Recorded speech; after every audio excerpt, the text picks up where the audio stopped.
All right, today we're jumping right into the pretty murky world of phishing. And look, if you think you know what to watch out for, you might need to think again, because the game is definitely changing. We're going to break down how scammers are getting way smarter, and it's all based on the brand new Q2 2025 phishing report. Okay, so here's what we're going to cover. First, we'll get a sense of just how huge this problem has become. Then, we'll dive into a really sneaky new threat, QR codes. After that, we'll tackle the incredibly high-stakes world of business scams. And, to wrap it all up, we're going to take a peek inside the scammer's actual playbook. Okay, so first things first. Let's really wrap our heads around the size of this thing. Because, we're not just talking about some minor annoyance.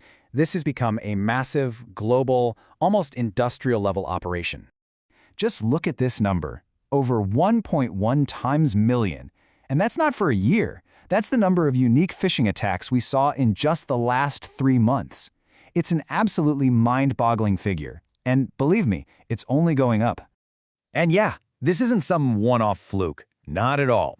If you look at this trend line, you can see it's been a steady, relentless climb over the past year. So we're dealing with a problem that isn't just huge, it's actually picking up speed. So let's just make sure we're all on the same page here. Phishing is way more than just annoying spam emails, right? It's a really sophisticated crime. It's this mix of clever psychological manipulation and some pretty slick technical tricks, and it all boils down to one thing: stealing your personal information and your money. Okay, now for the next big thing. Let's look at how these criminals are turning something we all use, probably every single day without even thinking about it, into a weapon. I'm talking about the simple QR code. I mean, think about it, right? You scan a QR code for a menu at a restaurant, to get your ticket for a concert, maybe even to pay for parking. It's become second nature. And that casual trust, that automatic behavior, well, that's exactly what scammers are counting on. They're using it to sneak right past our usual defenses. So, the big question is, how are they doing it?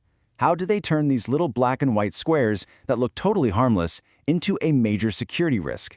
Well, their method is kind of brilliant in a scary way. It's simple, but man, is it effective. Okay, check this out. The really wild part is they're just using free tools anyone can find online.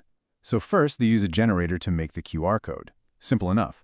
Second, they can actually track when and where you scan it, which helps them fine-tune their scam.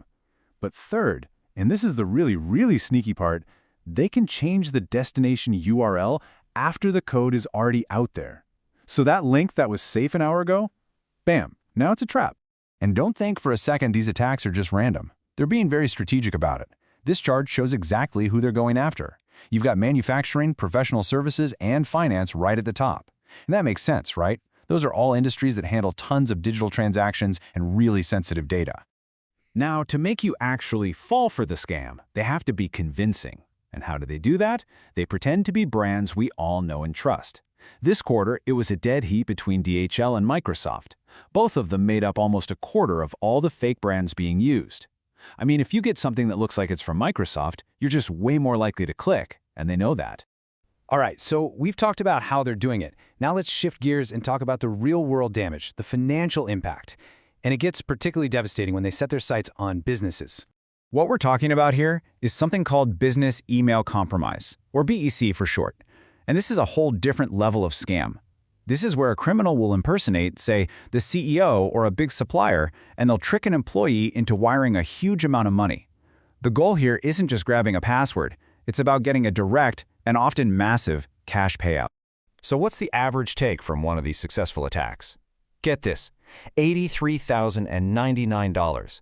That's the average from a single, well-crafted email. And if you think that's bad, well, it gets worse. That number, it's gone up by 97%. It has nearly doubled in just 1 quarter. It just goes to show you, these scammers are getting much bolder, and the amounts they're asking for are just skyrocketed. Okay, for our last section here, let's really pull back the curtain. We're going to look at the nuts and bolts, the actual tools and the infrastructure that these criminal organizations are using to make all of this happen. So how do they actually cash out? You'd probably guess wire transfers are the big one, right? But interestingly, the most common method, by a long shot, is gift cards. Yeah, gift cards. Why? Because they're super easy to get and almost impossible to trace. It's the perfect way for them to make a quick, clean getaway with the money. Of course, to run these scams, they need to set up fake websites and email addresses, which means they need to register domain names. And it turns out they definitely have their favorites.